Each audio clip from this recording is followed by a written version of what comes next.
a side story in India's growth. MSMEs are the backbone of Indian manufacturing. In fact, I often call MSMEs as industrial farmers. So this just as farmers feed the nation, MSMEs build the economic foundation of the nation. Today, India has more than 7.4 crores of MSMEs as per the data available.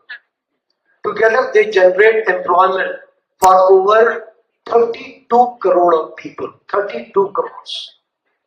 So these are not just statistics, this is the real productive strength of Bharat.